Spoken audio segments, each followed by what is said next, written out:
We've done this song and this talk a few different times for some Unity congregations, but I know it's super loud. But we don't usually do the song beforehand. Gives me a different feeling of the segue. I mean, I feel like that's it. We said it, we're good, right? Well, no talk of mine is complete without word derivations. So I'll point out, in case you didn't already know, that connect comes from roots nectere, that means to bind in some other language, and I think in Latin, and together means together. So when we connect, it's not simply that we're free agents and we happen to bump into one another willy-nilly. We're not solitary rocks, each spinning along our own path in the void of space. Instead, we're more like the planets of the solar system, all coming from the same origin, knitted fast in gravity's hold. We're bound together. We're parts of a whole reuniting. That's the message of unity. And this is our work, to remember for ourselves and remind the world of the truth of this message. Now, each day, or near enough, we spend time with people we feel our connection to, if we're fortunate. But also we coexist many times with people who are total strangers to us in the various public settings of our culture, our world today. Our Paleolithic ancestors, and even our more contemporary Neolithic ancestors, who mostly just knew their own tribe or clan, would surely find this exceedingly strange, maybe even frightening. But we have grown up on a globe where we daily face this question: are we connected even to those we do not yet know? In a swirling assembly of shoppers bustling and hustling through a giant store, can I see my own retail mission echoed back to me in the activities of so many people I pass? Can I take comfort in the notion of connectivity, of being one of the tribe, all of us here for some indeterminate period, each with a slightly different flight plan, yet doing fundamentally the same dance, that of the householder and family member, bringing home the bread of life or the flowers of love? Can I view each person I pass with compassion? When I try this on as a practice, I can see in the faces of people I passed what I take to be harried anxiety, hurried petulance, or plain, unadulterated retail anguish. The marketplace, the village square, once a focal point for connection, community, now more seems like the insides of a pinball machine or video game, where we bounce off one another, all ions carrying the same charge. The faces of those we pass, when we look, are in so many instances sad, preoccupied, distressed. It makes me think of a passage from Matthew.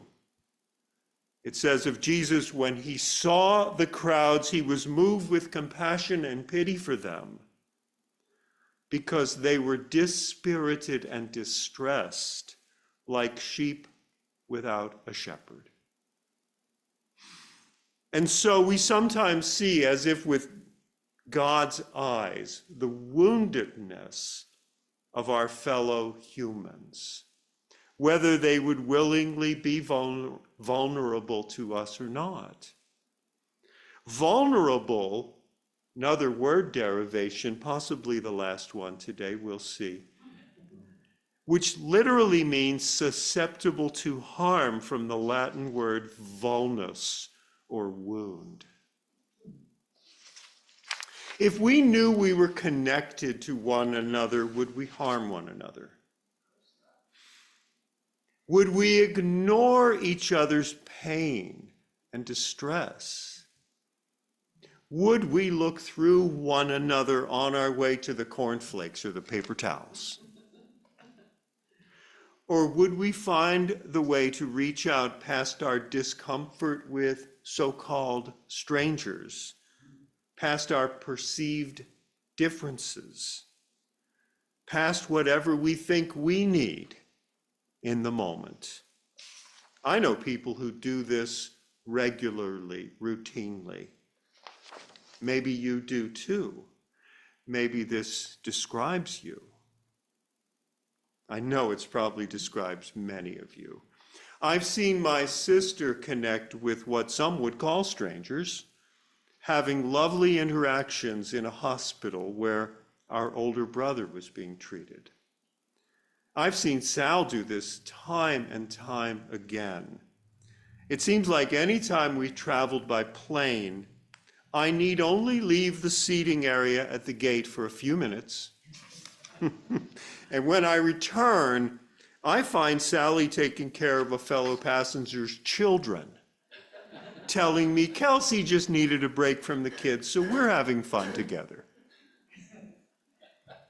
And so I've learned from these sweet souls in my life more about how to connect. When I think about those shoppers, I find myself with over and over, and the store space we temporarily co-inhabit. It can be easy, and maybe it's been routine for me, to approach any supply run with a kind of mission mentality. Watch out if you're in my space. I'm going for it, gonna get the chips and beer in record time. Don't mess this up for me. And so maybe I wind up in the prison of what Martin Buber called the I-it relationship. Seeing those in front of me, those in line with me, those blocking the juice that I want to buy, as objects and not persons. What if I could encounter all fellow human beings through the lens of I and thou? As Buber suggested in his book of that title, what if I could sort of open my compassion parachute and float through that store, held aloft by a suspension of judgment, by a connective levity, instead of rocketing through like a guided errand missile? What if I could remember my connections with others always, embracing this message from Jesus? For I was hungry and you gave me something to eat. I was thirsty and you gave me something to drink. I was a stranger and you invited me in. I needed clothes and you clothed me. I was sick and you looked after me. I was in prison and you came to visit me. I have to tell you guys something. Sally hasn't heard me say this as part of this talk, but when we got together on Christmas morning, our first Christmas morning, she said, "Come on, I want to take you up to this person's house." I said, "What are you talking about?" "Oh, this lady, I've seen her with her shopping cart. You know, those two-wheeled wired basket shopping carts. I've seen her walking home from the QFC over and over again. I think she lives all by herself, and let's go to her house." "Okay, come on, let's bring some instruments, and here I have a basket full of goodies."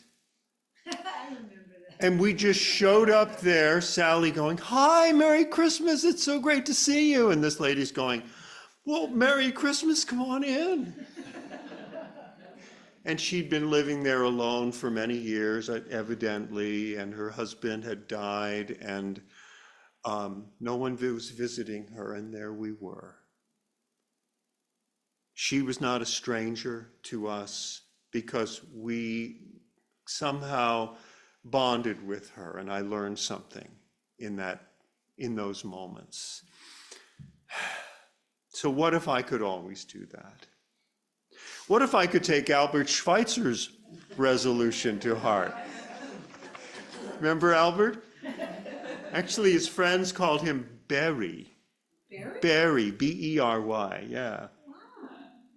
Schweitzer stated that after once being helped at a railway station, and that was he never flew on a plane ever, even when it was possible. In fact, here's one little bit about Schweitzer. Whenever he was in Europe, he traveled by rail. And a journalist asked him, "Why do you always take third class? Why do you travel on a third class ticket?" And he said, "Because they no longer sell fourth class." So once in a railway station, he had too much luggage and someone helped him. And he then resolved to always look for those who had too great a burden to help them in turn. In fact, when taking some VIPs on a tour of the hospital grounds in 1960, when he was 85 years old, he departed from the company of the important people to help an old woman carry a bundle of firewood up a hill.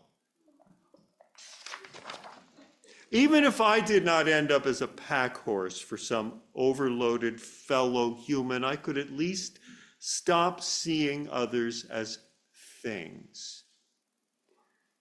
By the way, this is particularly easy to do when we're all in metal boxes on tires, isn't it? It's very difficult to remember that's a human operating a gadget rather than that car's in my way or that car cut me off. What if I could embrace connectivity through daily gratitude? Being in a community in which together we remember and reinforce gratefulness for what's present for us. It's not so much that we deserve all the blessings that come our way. Who knows? It's a silly idea in some ways, right? It's not a big scorecard. It's just that we're foolish to disdain and not celebrate them. What if we could use the language I heard in a phone call recently when Sal and I took a call from an old friend, my best friend from high school, and later our roommate. Our friend Steve was talking to us about a relationship he's in now, saying, "I am so lucky she's in my life. I'm so lucky." Try that wording the next time you want to reinforce gratefulness in your mind, in your life. I'm so lucky I have this relationship, this friendship, this amount of health or money or happiness. I'm so lucky to be connected to God, to the world, and to the web of life in this way. And then there's connectivity through music. To quote our dear Barry Schweitzer once more, he wrote, "There are two means of refuge from the misery of life: music and cats."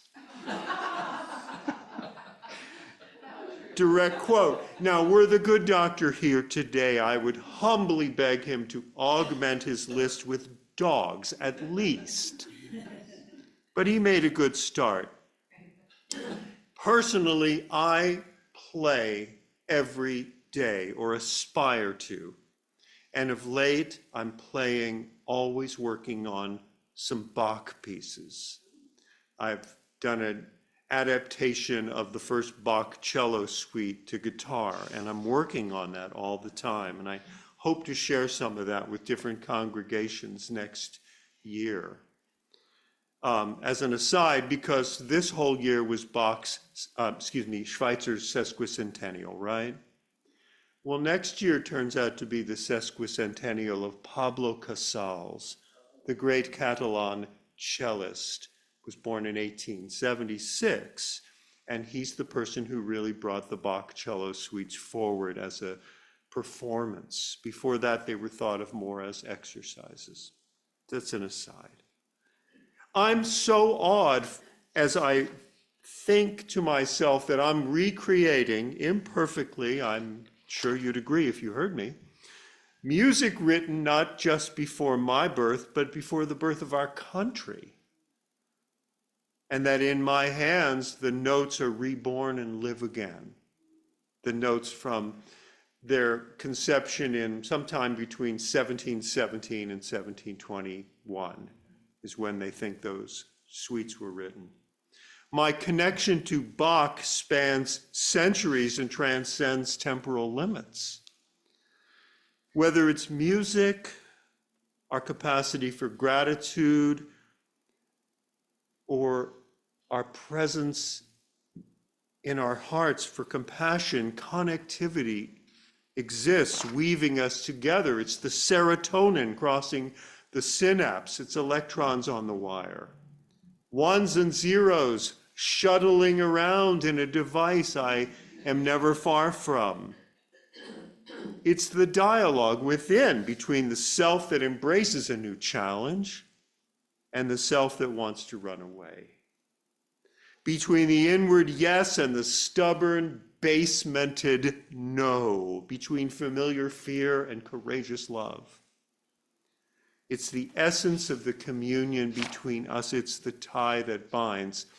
And as we say in the world where we provide substance use disorder treatment services, the opposite of addiction ain't sobriety.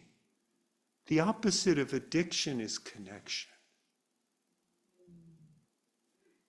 Connection may come to us when we feel we no longer have boundaries to defend and borders to patrol. It may come when these words describe us. Blessed are the poor in spirit, for theirs is the kingdom of heaven. What does this mean, the poor in spirit?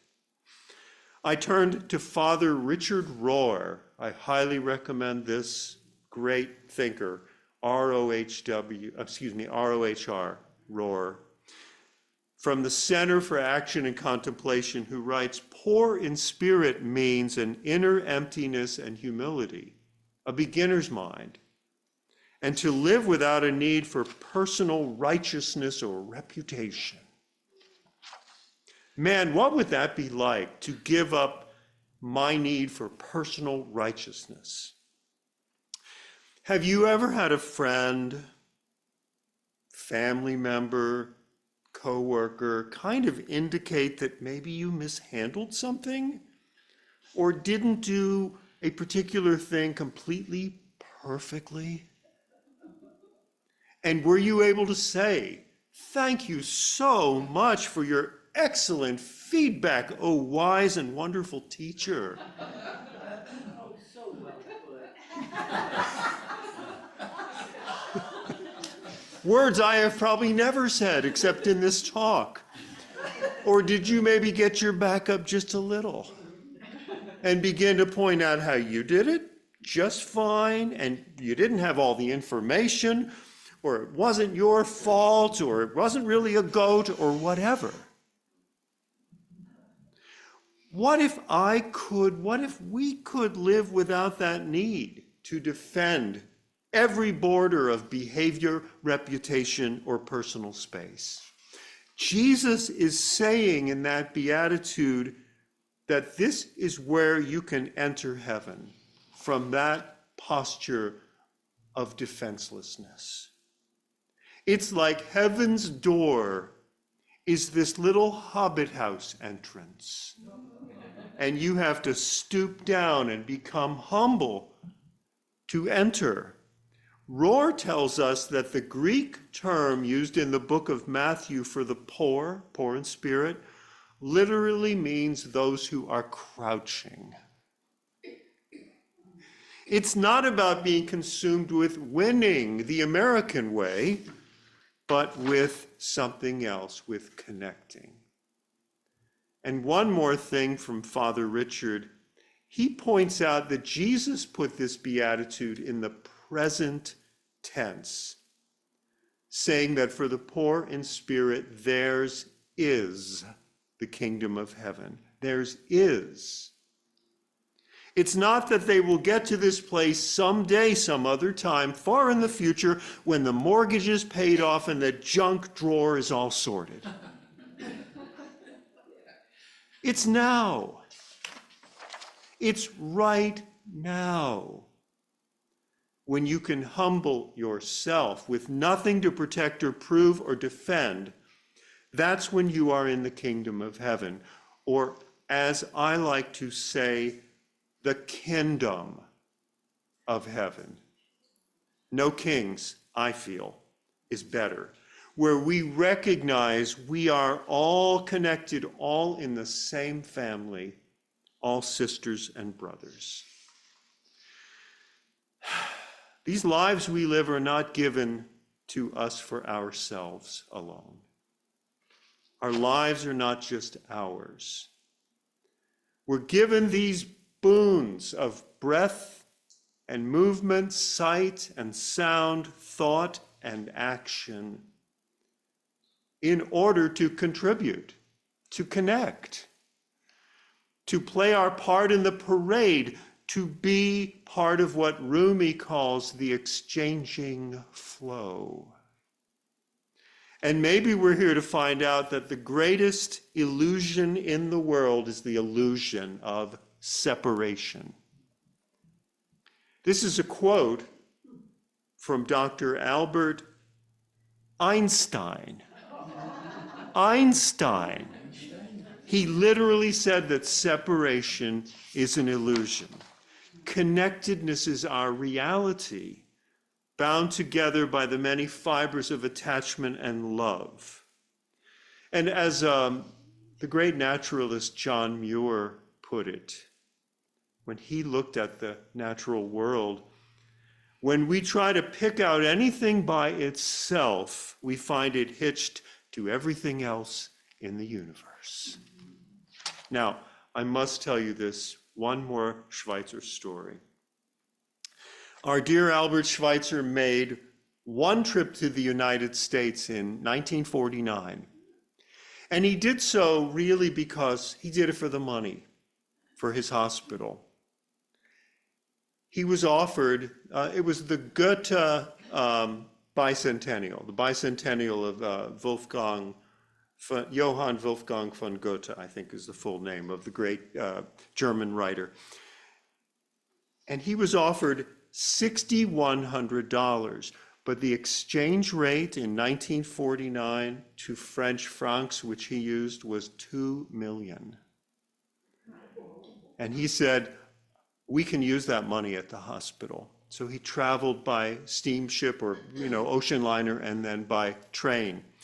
And on a train crossing the Great Plains, a woman came up to him in a frenzy of excitement saying, Dr. Einstein, I'm a great admirer of you and your work. May I have your autograph? Schweitzer graciously assented, signing a paper for her with these words, Dr. Albert Einstein, signed by his good friend, Dr. Albert Schweitzer. For they were friends. In closing, allow me to travel back from 1949 as far as perhaps 1349 and bring you this poem by Hafiz. With that moon language, admit something. Everyone you see, you say to them, love me. Everyone you see, you say to them, love me. Of course, you do not do this out loud.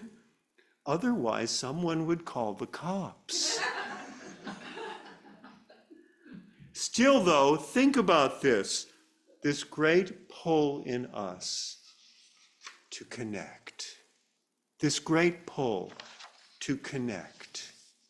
Why not become the one who lives with a full moon in each eye that is always saying with that sweet moon language what every other eye in this world is dying to hear?